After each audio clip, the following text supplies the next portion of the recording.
안녕하세요. 저는 40대 중반의 대학생 아들, 딸을 둔 엄마입니다. 사실 제 성격은 소심하고 우유부단했었는데 지금은 애들을 혼자 책임지고 있는 입장이 돼 현명하게 바뀐 것 같아요. 여자는 약해도 엄마는 강하다 라는 말처럼 저도 변한 것이죠. 제 사연은 남편과 겪었던 우라통 터지는 여러 사건들입니다. 가슴 찢어지는 상처를 받아가며 결혼 생활을 했던 기억이 아직 잊혀지지가 않는데 여러분이 함께 들어주시며 공감해 주셨으면 하는 바람으로 글을 써보겠습니다. 그리고 상상도 못할 반전까지 있으니 중간에 나가지 마시고 끝까지 들어주세요. 저희 집은 가난한 편이었고 남편 집안은 중산층 정도 되는 집안이었어요. 저는 엄마와 둘이 살았는데 가난한 저에게 남편은 과분한 사람이니 결혼해서 잘 살라고 허락을 받았죠.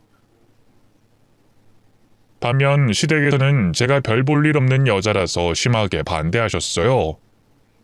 비슷한 형편의 사람과 결혼시키겠다며 저를 며느리로 인정해주지 않으셨죠. 그런데 남편이 저와 결혼하겠다고 집을 나왔고 살림을 차리고 아기를 가지게 됐어요. 그제야 시부모님은 어쩔 수 없이 저를 며느리로 받아주시고 결혼을 허락해 주셨답니다. 남편이 하자는 대로 따라갔더니 결혼을 할 수 있었던 거죠. 그래서 시부모님이 새로 마련해준 아파트에 들어가 신혼살림을 차리게 됐어요. 이듬해 아들을 낳게 되자 시부모님은 저를 엄청나게 예뻐해 주셨고 2년 뒤 딸을 출산했을 때는 과거 결혼 반대했던 걸 크게 후회하시며 제 손을 포근하게 잡아주셨습니다. 저는 임신과 출산으로 계속 집안에서 살림과 육아를 해왔는데 앞으로도 계속 전업주부의 길을 걷기로 했어요. 남편이 사업하는 사람이고 능력 있는 남자여서 제가 굳이 고생해서 돈을 벌 필요가 없어 집안에서 엄마이자 아내로 최선을 다하면 됐죠. 그렇게 애처가인 남편은 가정을 위해 헌신하는 가장으로 저에게 안심과 행복을 줬습니다. 세월이 10년 정도 흐르자 자식들은 건강하고 똑똑한 초등학생이 되어 있었고 저도 살림을 아주 잘하는 주부로 거듭나 있었습니다. 그런데 세월이 지나고 권태기가 왔는지 남편은 집에 오면 저를 거의 쳐다도 보지 않았어요. 한 번도 잔소리를 하지 않고 늘 고마워하며 지내고 있었는데 이 사랑이 식고 실증이 났는지 저와 한 침대를 쓰지도 않았답니다. 매일 서재에서 잠을 자고 출퇴근을 했고 집 밖에서 저를 만나면 창피해하기도 했답니다. 하루는 화장기 없이 시장을 보고 돌아오는 길에 남편을 아파트 입구에서 만났는데 그이가 저에게 꼴이 그게 뭐냐며 아무리 집안에서 살만 해도 좀 꾸미고 다니라고 혼이 났답니다. 그래서 저는 남편의 충고대로 화장도 하고 머리도 새로 하고 옷도 젊은 사람들이 입는 것처럼 입고 다녔습니다. 하지만 남편은 제 변화에도 눈 하나 깜짝하지 않고 무관심으로 대하더라고요. 이에 저에게 더는 매력을 느끼지 못하냐고 물었더니 그이가 아주 솔직하게 그렇다고 대답했습니다. 한 여자랑 10년 넘게 살아서 아무런 감흥도 없고 다른 집 부부도 저희와 다를 게 없다는 말을 덧붙이기도 했죠. 하지만 저는 남편에게 여자이고 싶어 돈을 아끼지 않고 얼굴에 시술도 하고 운동으로 몸매를 만들기도 했습니다. 조금 변하게 되자 지나가는 남자들이 시선을 주기도 하고 또 어떤 남자는 연락처를 알려달라는 사건까지 있었죠. 이를 바로 남편에게 자랑하듯 떠들었더니 그이는 별 관심 없이 들어주고 말았답니다. 그러던 어느 날 시내에 있는 대형 미용실에서 머리를 예쁘게 하고 식구들과 먹을 음식을 포장해서 집으로 가는 길이었어요. 인도를 걸어가고 있었는데 맞은편에서 남편이 걸어오더군요. 혼자가 아닌 상간녀와 팔짱을 끼면서 말이죠. 그이가 제 얼굴을 봤는데도 팔짱을 풀지 않고 뻔뻔하게 걸어오더군요. 마치 상간녀를 자랑하려는 듯이 말이죠. 거리가 좁혀오자 저는 온몸을 떨면서 남편에게 뭐 하는 짓이냐고 물었습니다. 여보, 이 여자 뭐야? 둘이 지금 연애 중이야? 지금 바람 피우고 있는 거니? 내 애인이야. 인사해. 뭐가 어째? 나쁜 자식. 바람 피우다 걸려놓고 한다는 소리가 바람난 년한테 인사를 하라고? 당신이 어떻게 나한테 이럴 수가 있어? 왜 오버하고 그래? 난 당신이 당연히 눈치챈 줄 알았는데. 알면서도 모른 척하고 있는 줄 알았다고. 그래서 요즘 나한테 잘 보이려고 꾸미고 다닌 거 아니었어? 뭐 어쨌든 난 지금 애인이랑 데이트한 중이니까 당신은 집에 가서 애들 밥 해주고 먼저 자. 그이는 대놓고 바람을 피우게 했다며 먼저 집에 가라고 하더군요. 그 순간 저는 머리끝까지 화가 올라와서 각성하고 말았어요. 다른 사람의 시선 따위는 중요하지 않았고 거기서 참으면 바보가 되는 것이니 제대로 감정을 표출하기로 했죠. 손에 짐을 바닥에 내팽개치고 남편과 상간녀의 뺨을 연타로 날려버렸습니다. 두 사람은 당황했는지 가만히 맞고 있었고 흥분한 저는 따귀를 날린 뒤에 머리채를 잡고 잡초 뽑듯이 머리카락을 뽑았습니다. 제 눈에는 눈물이 흘러내렸고 정신을 차리지 못하고 두 사람을 응징하고 있었죠. 그러자 남편은 제 손을 뿌리치더니 상간녀가 다치지 않았는지 살펴보더군요. 제가 상처받은 건 안중에도 없던 거죠. 그 모습을 보니 다리에 힘이 풀려 주저앉고 말았고 두 사람은 저를 지나쳐 갈 길 가더군요. 이젠 남편과의 관계가 끝난 것 같았습니다. 저는 부부로 사는 건 불가능할 것 같아 이혼을 결심했어요. 그래서 그날 밤 집으로 돌아온 남편에게 이혼장을 내밀었는데 시큰둥하게 반응하더니 바로 집을 나가더라고요. 그래서 몇 날 며칠 동안 이혼하자고 큰 소리를 쳤습니다. 그러자 남편은 마음이 정리가 됐는지 저에게 뻔뻔하게 말문을 열었습니다. 이번에도 상간녀의 향수 냄새가 진동을 하더군요. 그년이랑 뒹굴다가 온 거야? 향수 냄새가 진동을 하네. 난 바람난 놈이랑은 더는 못 사니까 이혼 도장 찍어. 위자료는 물론이고 양육권 내 거야. 웃기는 소리 하네.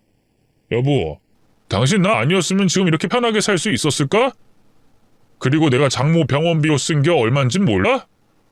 처가에 잘하고 애들 사교육비랑 생활비 빵빵하게 주는 남편이 어딨다고 이혼장을 들이밀어? 뭐 그깟 바람 때문에? 이 여자야. 남자는 원래 본능적으로 새로운 여자를 찾는 게 정상이야. 닥쳐! 당신이 아무리 잘났어도 바람난 놈이랑은 못 살아. 여보, 잘 생각해봐. 나랑 이혼하면 장모님은 고사하고 애들을 혼자 제대로 키울 수 있겠어? 내가 없으면 애들 미래가 바뀔지도 모르는데 말이야.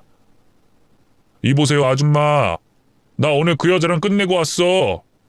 당신이 하도 개거품 물고 난리를 쳐서 끝내고 온 길이라고. 그러니까 그냥 조용히 넘어가자고. 뭐? 그게 다야? 사과 한마디 없이 상간녀랑 정리했으니까 닥치고 살라는 소리야? 그래.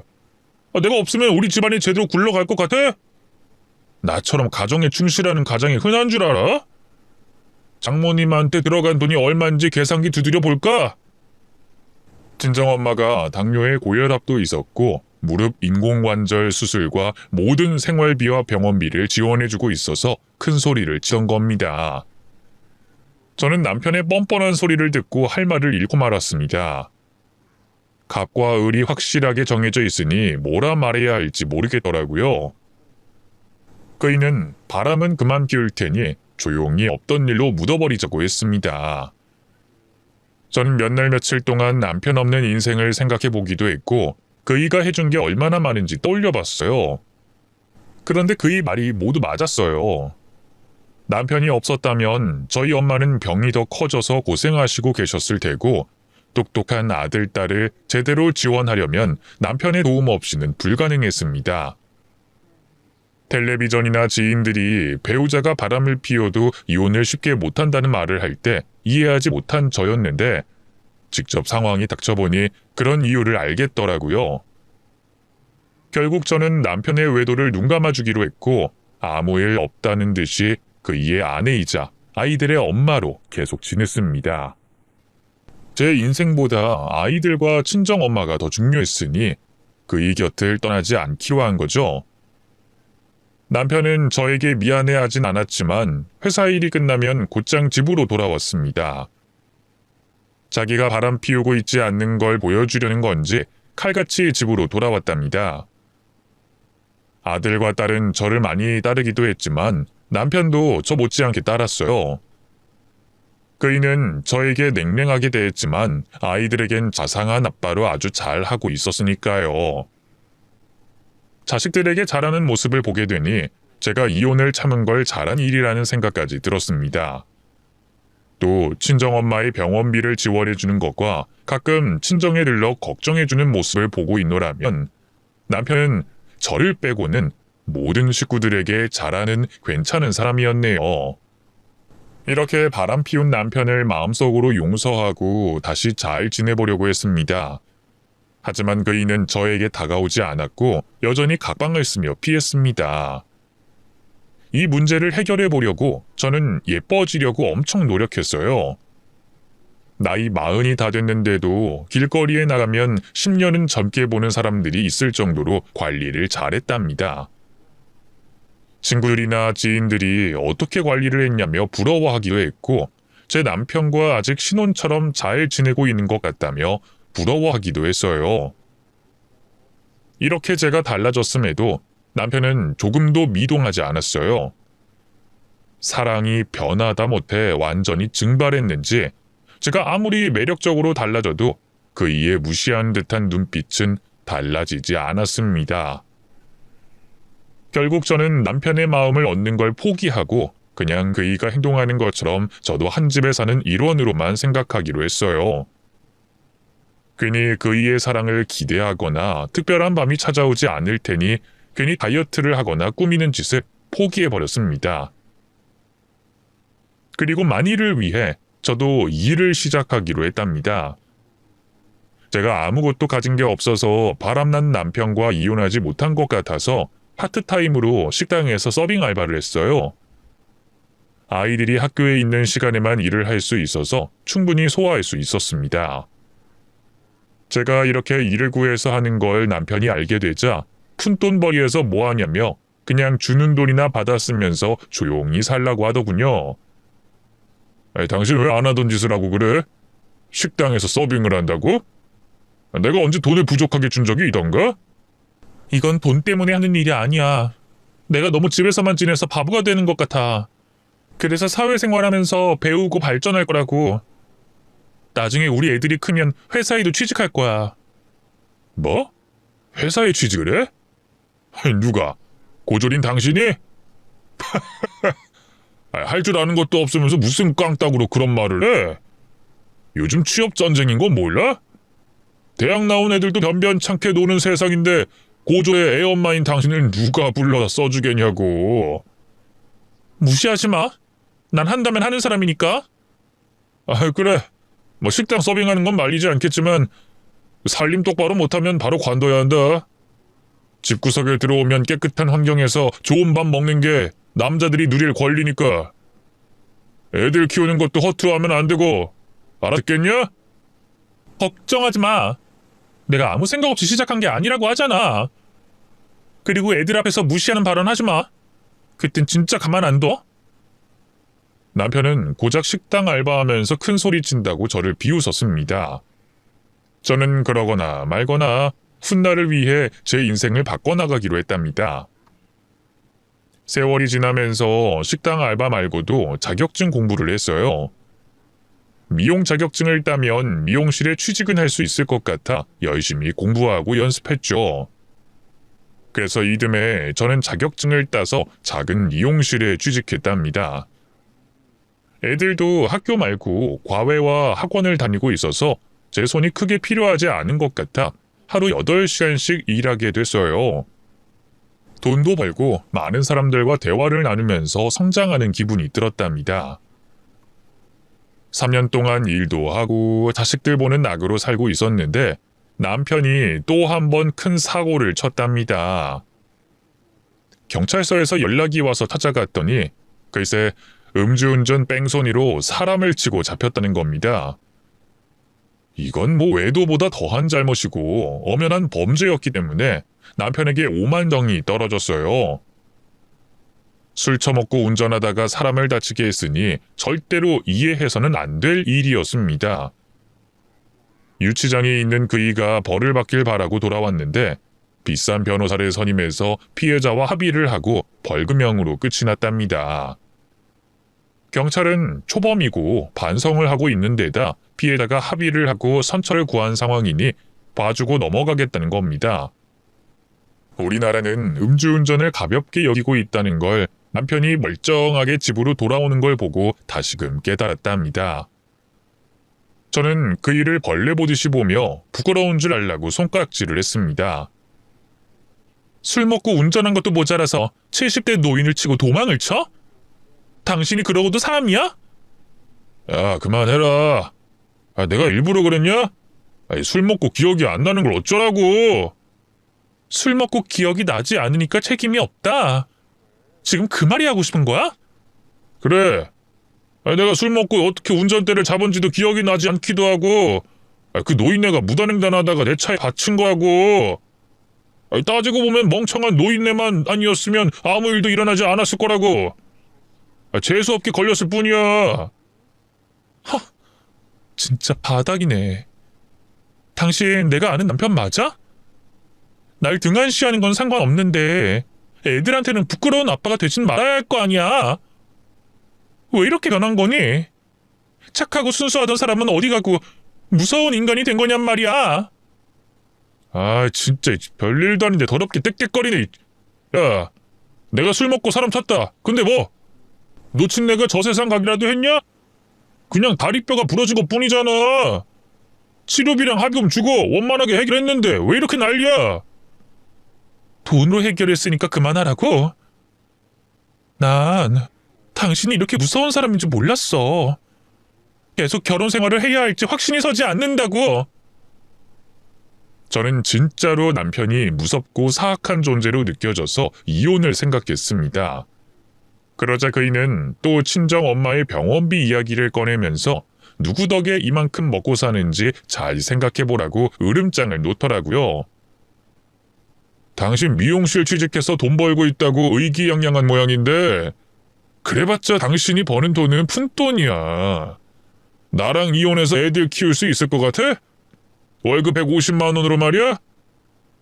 야, 내가 있으니까 애들이 제대로 사교육도 받고 먹고 싶은 거 먹고 입고 싶은 거 입고 사는 거야.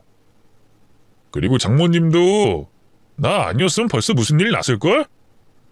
넌 난 평생 고마워해도 모자라다고. 별일 아닌 걸로 이혼 어쩌고 하면 진짜 짜증나니까 그만 까불어라. 이 모든 걸 아들, 딸에게 말하고 이혼을 할까 고민하고 있었는데 중학생이 된 아들이 영재학급으로 들어갔고 과학고 진학을 목표로 삼게 됐다는 말을 하더군요. 그런데 제가 이혼을 하고 키우면 과학고에 다니게 해줄 능력도 없었고 대학을 보내줄 수 있는지도 의문이 들었습니다. 아직 제가 버는 돈으로 아이들 케어하는 게 한참 부족했으니 남편의 도움 없이 자식들을 제대로 키우는 건 불가능할 것 같았습니다. 불의와 타협하는 건 옳지 않지만 내 자식이 세상에서 가장 귀하니 무엇이 옳은 판단인진 바로 나오더군요. 다시 남편과 살겠다고 판단한 저를 욕하시는 분들이 많으실 것 같은데 아무래도 상관없습니다. 자식이 잘된 길을 택한다면 얼마든지 돌을 맞을 수 있는 게 엄마니까요. 결국 남편의 음주운전 사건을 묻어두기로 했습니다. 그이에게 다시는 음주운전을 하지 않겠다는 약속을 받아내고 다시 결혼 생활을 유지하기로 했어요. 그 덕에 제 아들은 고액 과외를 받을 수 있었고 3년 뒤에 영재들만 들어간다는 과학고에 입학했습니다. 딸아이 역시 공부도 잘했지만 하고 싶은 게 미술이라 역시나 실력 있는 화가의 수업을 받게 해주면서 잘 키울 수 있었습니다. 아들, 딸 모두 똑똑하고 지혜롭게 잘 커졌고 겸손하고 착하게 자라줬어요. 훗날 어른이 되면 세상에 큰 획을 그을 사람이 될 것 같았답니다. 이렇게 평범한 인생을 살고 있는 와중에 남편은 사업을 핑계로 다시 외박을 밥 먹듯이 하더군요. 눈으로 보진 않았지만 다시 바람을 피우는 것 같았습니다. 제가 찔러보듯 물어봤는데 그이는 바람 같은 건 이제 재미없어서 피우지 않는다고 대답하더군요. 물론 믿지 않았지만 바람을 피운다고 해서 제가 할 수 있는 게 없다는 걸 알고 있어 더는 캐내려고 하지 않았습니다. 아이들이 대학에 가고 나면 조용히 이혼 서류를 꺼내서 끝낼 생각이었어요. 그런데 생각도 못한 일이 터지고 말았습니다. 친정 엄마가 무릎과 허리 수술을 받고 건강하게 지내는 줄 알았는데 어느 날 무슨 이유인지 치매가 시작됐답니다. 친정집에 보름에 한 번씩은 갔는데 언젠가부터 엄마가 저를 알아보지 못하더라고요. 단순한 건망증인 줄 알았으나 병원에 갔더니 치매가 확실하다고 하더군요. 약 처방을 받고 상태를 두고 보자고 하셨는데 엄마를 집으로 모셔다 드리자 제 집으로 가지 못하겠더라고요. 정신이 온전치 못한 분을 두고 떠나는 건 못할 짓이었습니다. 그래서 남편에게 연락해 사정을 말하고 아이들을 직접 돌봐주든지 가사도우미를 불러주라고 했어요. 여보, 당신 장모님이 많이 아프셔. 치매가 와서 내가 옆에 있어야 할 것 같아. 정신 돌아오면 집에 갈 테니까 당신이 아이들 케어해줘. 뭐? 치매? 당신 엄마는 도대체 왜 그러는 거야? 왜 이렇게 병을 달고 사는 거냐고. 내가 당신 엄마한테 드린 돈이 얼마인 줄 알아? 그래, 당신이 많이 도와준 거 고맙게 생각해. 그런데 지금 엄마는 그 어느 때보다 더 위험하단 말이야. 혼자 두면 큰일 나니까 내가 간병할 거라고. 가지가지 한다. 내가 어쩌다가 당신이랑 결혼을 한 줄 모르겠네. 우리 부모님이 말렸을 때 헤어졌어야 했는데 말이야. 타임머신이 있으면 그때로 돌아가고 싶다고. 에이, 이번에도 장모한테 돈 많이 들어가냐? 당신은 지금 상황에서 돈 이야기를 꺼내야겠어? 내가 미용실에서 번 돈도 있고 엄마가 들어놓은 보험 있으니까 당신 돈 필요 없어. 됐니? 아, 그래? 그거 듣던 중 다행이네. 난 또 목돈 또 깨지면 어쩌나 걱정했는데 말이야. 그럼 장모님 정신 차리면 바로 집으로 들어와. 남의 손에 애들 케어하게 두고 싶지 않으니까. 그이는 돈돈거리면서 비아냥대더니 저에게 엄마 노릇과 아내 노릇하러 빨리 돌아오라고 하더군요. 남편은 치매 엄마를 보러 오긴커녕 문자로 집에 와서 반찬 만들고 가라는 소리만 해댔습니다. 저는 남편에게 실망한 지는 오래고 이런 태도로 나올 걸 예상했기 때문에 크게 상처 입진 않았어요. 그렇게 한 달이 넘도록 재가지 못하고 치매 걸린 엄마를 간병만 하면서 지냈습니다. 요양원에 보낼 수도 있었지만 제 마음이 편치 못할 것 같아서 친정집에서 성실하게 모셨답니다. 그 사이 아들, 딸은 주말에 학원 갔다가 친정집에 들러 저와 친정엄마를 보러 왔어요. 남편이 먼저 오자고 하지도 않는 건 물론이고 치매 환자가 있는 집에는 절대 가면 안 된다고 못을 박아둬서 몰래 찾아왔답니다.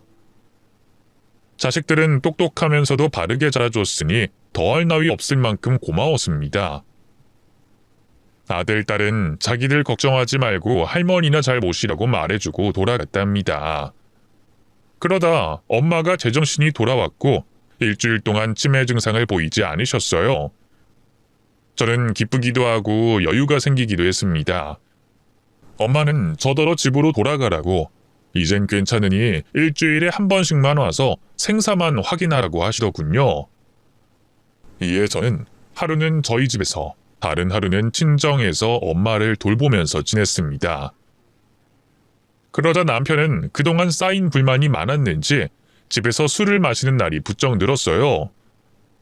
저를 보는 둥 마는 둥 하는 사람이 왜 그렇게 불만인가 싶어 물었더니 이렇게 대답하더라고요. 파출부를 수십 번 바꿔서 밥을 얻어먹어봤는데 죄다 미 엄마밖에 나지가 않아. 당신이 단건 댐병이어도 밥상 하나는 잘 차리잖아. 그래서 식모 노릇 할 사람이 필요하니까 나더러 친정에 가지 말라는 소리야? 그래, 알아들었으면 집에서 밥이나 하고 살아. 네 엄마는 요양원 보내버리고.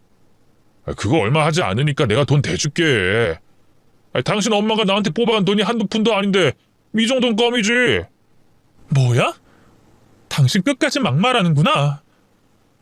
진짜 최악이다, 당신이라는 사람. 내가 왜 최악이야? 최고의 남편이지? 이 옆에 내가 배가 불렀어. 나 같은 남편 뒀으면 감사할 줄 좀 알아라, 이 멍청한 년아. 이젠 욕도 자연스럽네. 진짜 가지가지 한다. 이젠 실망할 것도 없지만 보면 볼수록 정남이가 떨어진다고. 당신 우리 엄마가 치매 걸리고 한 번이라도 찾아와 봤어? 괜찮으시냐고 물어본 적이나 있냐고?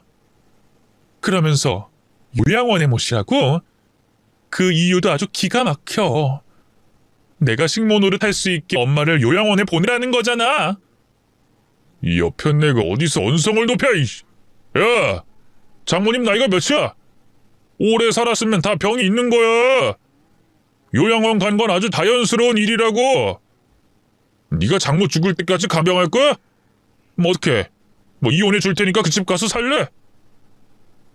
저는 자식들 생각해서 이혼을 늦추려고 했는데 남편의 태도를 보아하니 이미 가정은 깨진 것 같아서 하루빨리 이혼한 게 낫겠다는 판단이 들었습니다.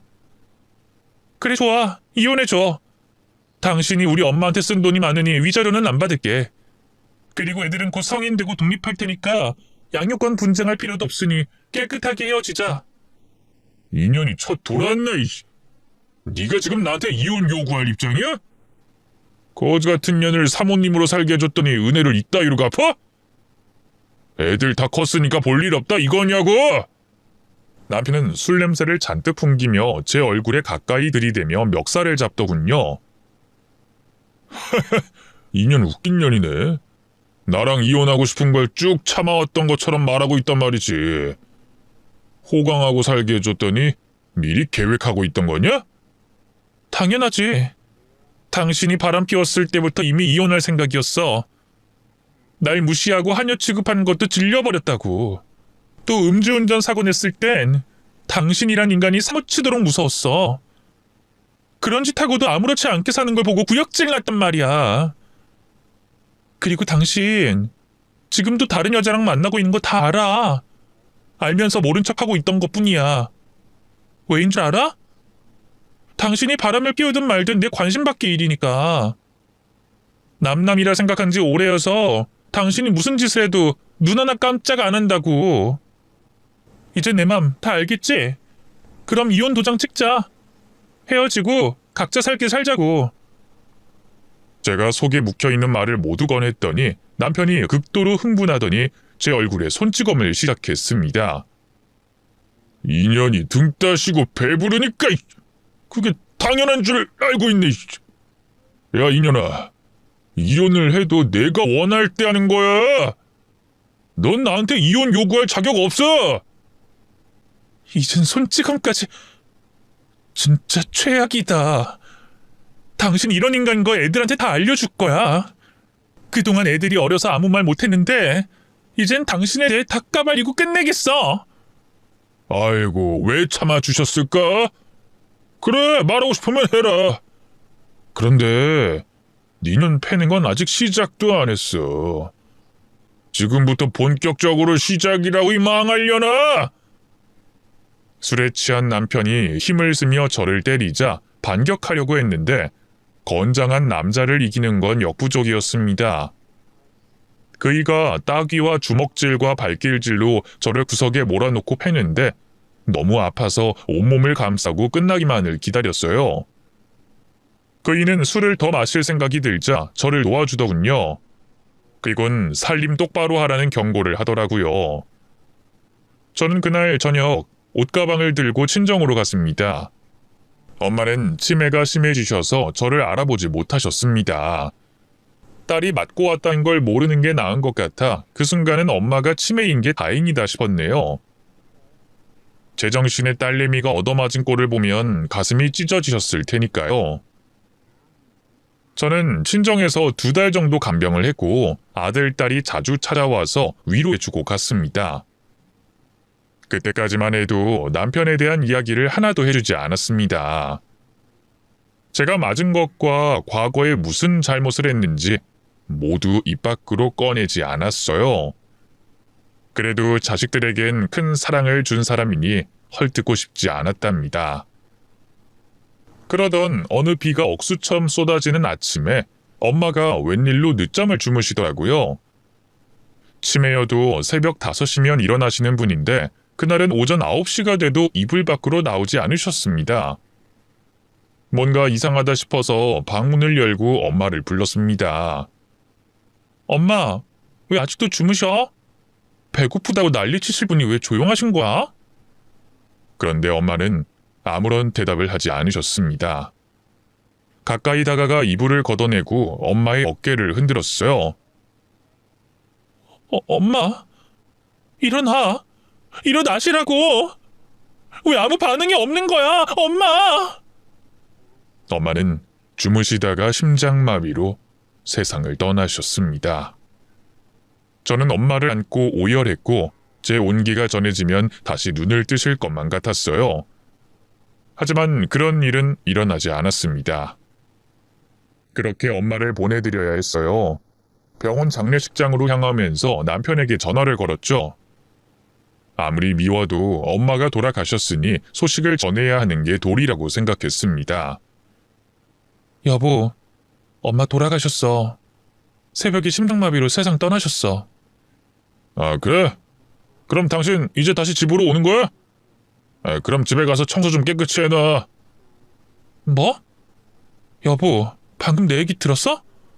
우리 엄마가 당신 장모님이 돌아가셨다고! 아이, 귀따갑기 소리를 질러, 이씨. 아, 다 들었다고! 그런데 내가 장모 장례식엔 못 가. 지금 우리 애들 데리고 미국에 왔어. 아들이 들어갈 대학교에 미리 와봤단 말이야. 며칠 놀다가 돌아갈 테니까 당신이 알아서 장례 치르고 정리해. 애들한테 전화하지 마. 지금 신난 애들한테 찬물 뿌려서 한국 가게 만드는 건 좀 그렇잖아. 이 개 같은 놈, 넌 진짜 쓰레기야. 나 엄마 장례 치르면 너랑 무조건 이혼할 거야. 알겠어? 그래, 마음대로 해라. 나도 너같이 양심 없는 년이랑은 못 살겠으니까. 지금 사귀는 애인은 사근사근하고 애교도 많아서 애들 새엄마로 딱이라고. 네가 누구랑 재혼하든 상관없어. 그런데 애들한테는 외할머니가 돌아가신 걸 알려야겠으니까 바꿔줘봐.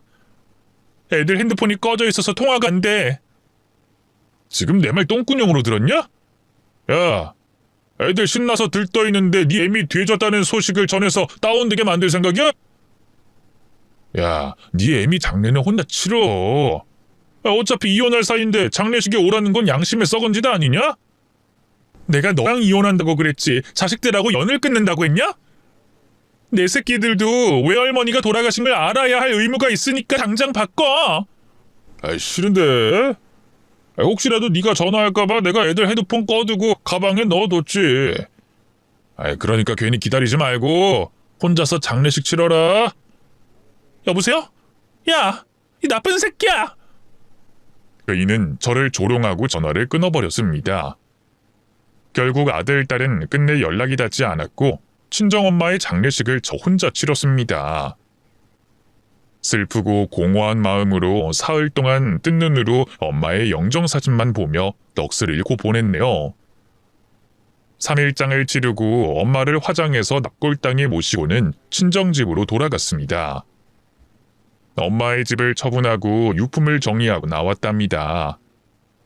제 집으로 돌아갔더니 아직 남편과 아들, 딸이 미국에서 돌아오지 않았더군요. 언제 집으로 온지 물어보려고 전화했더니 남편은 수신 거부를 했고 아이들은 핸드폰을 꺼둔 상태였습니다. 며칠 동안 집안 청소하고 깨끗하게 정리했어요. 이혼하기 위해 서류를 준비하고 제 짐을 캐리어에 차곡차곡 넣었답니다. 그리고 남편을 위해 마지막 선물을 준비한 채 식구들을 기다렸습니다. 세 사람은 친정엄마 장례를 치른 지 나흘 만에 집으로 돌아왔어요. 아들, 딸 눈에는 아직 즐거움이 서려 있었습니다. 저는 식구들을 향해 미소를 지으며 말했습니다. 아들, 딸내미 잘 놀다 왔어? 여보 잘 다녀왔어? 우리 엄마 돌아가셨는데 하나도 신경 쓰이지 않았나 봐. 얼굴 핀 것 좀 봐. 여보, 엄마 장례식은 내가 혼자서 잘 치렀어. 조문객이 얼마 없어서 허전하긴 했지만 편하게 보내드린 것 같아. 제 말에 아이들은 소스라치게 놀라며 외할머니가 돌아가셨냐고 되묻더니 슬피 울기 시작했습니다. 그이는 여전히 아무렇지 않았는지 저에게 용건만 간단히 하자고 하더군요. 야, 이혼하러 온 거면 조용히 도장이나 찍을 것이지 왜 애들한테 쓸데없는 소리라고 지랄이야. 너 때문에 우리 애들 기분 잡쳤잖아. 그래도 애들도 알 건 알아야지. 여보, 내가 당신을 위해서 마지막 선물을 준비했어. 기대해도 좋아. 선물? 이혼할 판에 뭔 놈의 선물? 니년이 조용히 떠나는 게 선물이거든? 네가 먼저 나랑 못 살겠다고 했으니까 이건 합의 이혼이다. 나한테 위자료 같은 거 바라지 마. 그래, 난 바라는 거 하나도 없어. 그런데 내가 초대한 손님들은 당신한테 바라는 게 있더라고. 그게 무슨 소리야? 누굴 초대했다고? 형사님들, 나오세요. 제 남편이 집으로 들어왔습니다. 제가 말문을 열자 방 안에 숨어있던 형사들 3명이 거실로 나왔습니다. 사실 이 모든 건 제 계획이었어요. 친정에 붙어 지내며 남편이라는 인간과 이혼하려고 심부름센터에 의뢰해 남편의 뒤를 캐보라고 했죠. 구린 구석이 많으면 제가 보상이라도 받고 이혼할 수 있을 것 같아 그리했죠.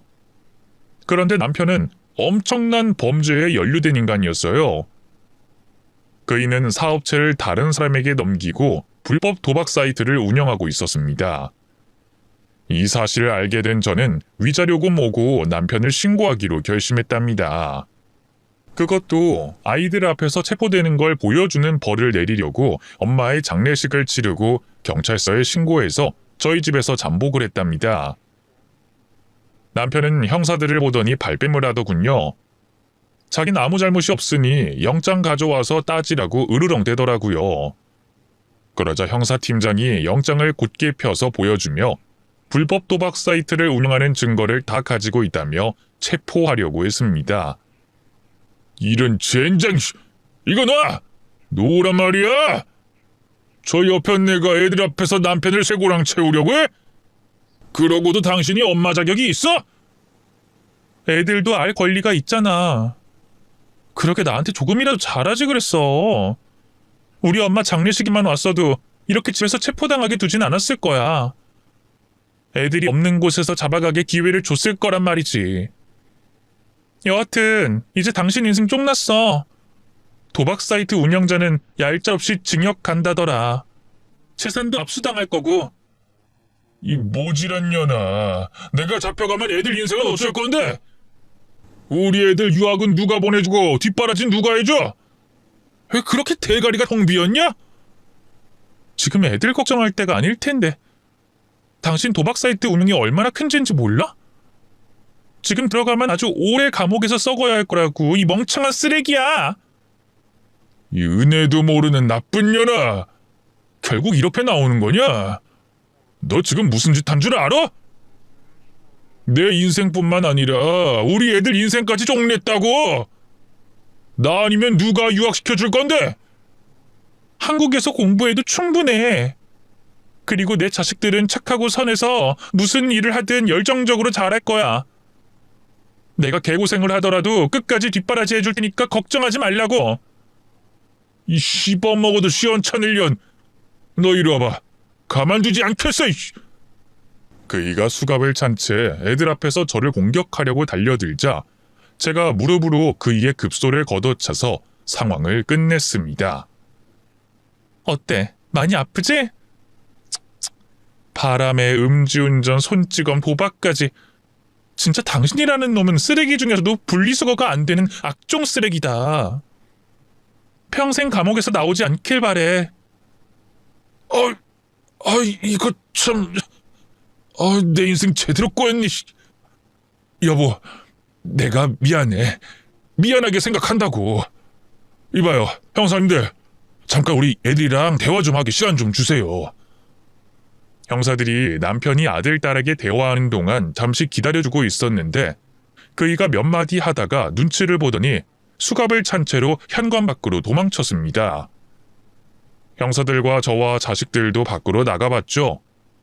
아파트 복도 양측에 다른 형사들이 막고 있어서 도관에 든 쥐였습니다.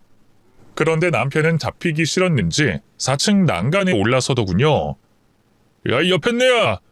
네가 내 인생 쪽낼 수 있을 것 같냐? 날 따르는 부하가 한둘인 줄 알아? 내가 벌어들인 돈이 얼만데 그걸 포기하고 감옥에 가라고? 어림없는 소리. 난 대한민국을 뜰 거야. 다음에 내 새끼들 데리러 돌아올 때까지 기다려라. 여기서 뛰어내리면 다리 하나 부러지겠지. 내가 부르면 구하러 올 부하가 깔렸다고. 그럼 난 이만 간다. 안 돼. 뛰어내리지 마. 애들 앞에서 부끄럽지도 않아? 그냥 조용히 경찰서로 가. 괜한 찾지 말라고. 닥쳐. 내가 이런 위기에 빠진 건 모두 니년 탓이야. 내가 나중에 니년한테 복수할 거니까 각오하고 있어. 이번엔 진짜 뛰어내린다 이 잡녀라. 안 돼. 멍청하고 한심한 인간아. 지금이라도 벌 받고 새 인간이 될 생각을 하라고. 저와 형사들이 만류해도 남편은 4층 난간에서 뛰어내렸습니다. 그이는 자기가 말한 대로 다리만 다친 게 아니라 머리부터 떨어져서 크게 다쳤답니다. 바로 119 구급차를 불렀지만 이미 숨을 거둔 상태였어요. 그이는 자식들 앞에서 최후를 맞이하고 세상을 떠났습니다. 여러분, 여기서 사연이 끝나는 게 아닙니다. 마지막 믿을 수 없는 반전까지 꼭 들어주세요. 저는 그이의 장례식을 치러주기 싫었지만 아들, 딸이 마지막 가는 길은 봐줘야 하는 게 아니겠냐며 설득해서 장례식장으로 가게 됐습니다. 저는 한 일 없이 가만히 앉아서 지켜봤고 그이가 화장대에 납골당이 안치되는 것까지 모두 봤습니다. 그이가 불법 도박 사이트를 운영하면서 번 것으로 추정되는 재산은 모두 압수됐고 저에게는 아무것도 남지 않았습니다.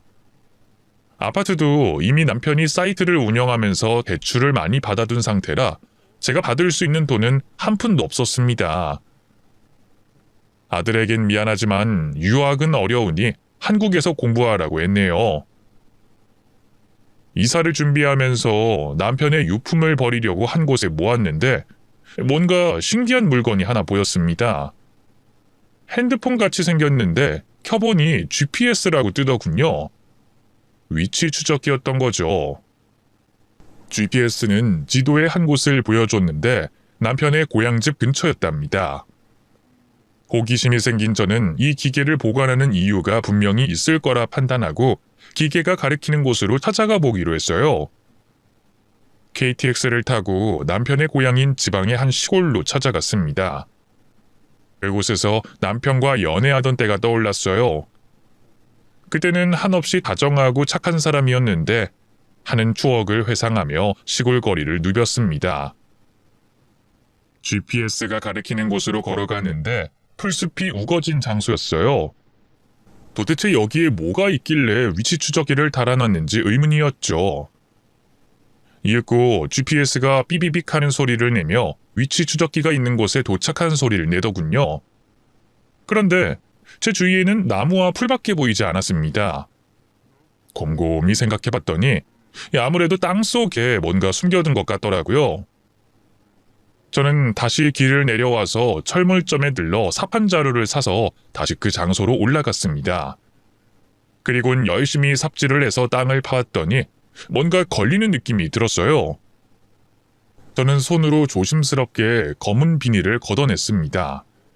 그러자 그 밑으로 투명한 비닐에 쌓인 5만원권 돈보따리가 뭉텅이로 나왔답니다. 이게 무슨 돈인지 생각도 하지 못하고 흥분해서 땅에 묻힌 돈을 모두 꺼냈습니다. 남편이 불법 도박 사이트를 운영하면서 벌어둔 검은 돈의 일부가 아닐까 하는 생각이 들었죠. 저는 핸드폰을 들고 112 버튼을 누르고 오랫동안 고민했습니다. 저도 사람인지라 수십억 원의 돈을 보고 눈이 뒤집혀서 갈등이 심하게 됐어요. 또 남편의 사건은 벌써 사건 종결이 났으니 제가 신고를 하지 않아도 상관없을 거란 무서운 생각이 머릿속을 지배했습니다. 오랜 시간을 어떻게 할지 식은땀을 흘리며 생각해봤는데 이 돈은 어차피 도박꾼들의 돈이었고 억울한 사람들의 돈이 아니기 때문에 제가 가져도 된다는 생각이 들었습니다. 제가 저를 합리화시켰던 거죠. 결국 저는 그 큰 돈을 챙기려고 다시 풀숲에서 벗어나 시내까지 나가서 차를 렌트했고 돈을 싣고 집으로 돌아갔습니다. 왜 경찰에 신고하지 않았냐고 비난하실 분들이 계실 텐데 눈앞에 그런 큰 돈을 보게 되니 눈이 뒤집혀서 감정을 조절하지 못하겠더라고요. 제 자식들의 뒷바라지를 끝까지 해주고 싶은 어미의 마음도 있었으니 모두 챙겨봤답니다. 이후 아들과 딸과 셋이 지낼 새로운 집을 마련했고 금고를 하나 마련해서 현금을 보관했어요. 갑자기 큰 돈이 통장에 들어가게 되면 의심받을 수 있으니 몰래 보관하기로 결정하게 된 거죠. 그래서 그 돈은 아들, 딸 뒷바라지와 나중에 대학을 나와 취직하고 결혼을 할 무렵에 모두 줄 계획이랍니다. 이것이 제 마지막 반전입니다. 모두 털어내고 나니 마음에 찔리기도 하고 부끄럽기도 하네요. 그래서 지금은 GPS로 찾은 남편의 비밀의 돈으로 지내고 있어요. 아들, 딸이 명문대에 들어가 공부를 하고 있는데 뒷바라지를 제대로 해줄 수 있어 다행인 것 같고 그 돈을 챙기길 잘했다는 마음까지 들고 있답니다. 저는 저대로 미용실에서 일해서 번 돈으로 생활하고 있고요. 남편과 결혼 생활에 참았던 사연들과 마지막 반전의 이야기까지 모두 써왔습니다. 재미로 들어주셨으면 하는 바람이고요. 저를 이해해 주시면 더할 나위 없을 것 같아요. 그럼 이만 줄이겠습니다. 끝까지 들어주신 분들께 심심한 인사를 드립니다. 감사합니다.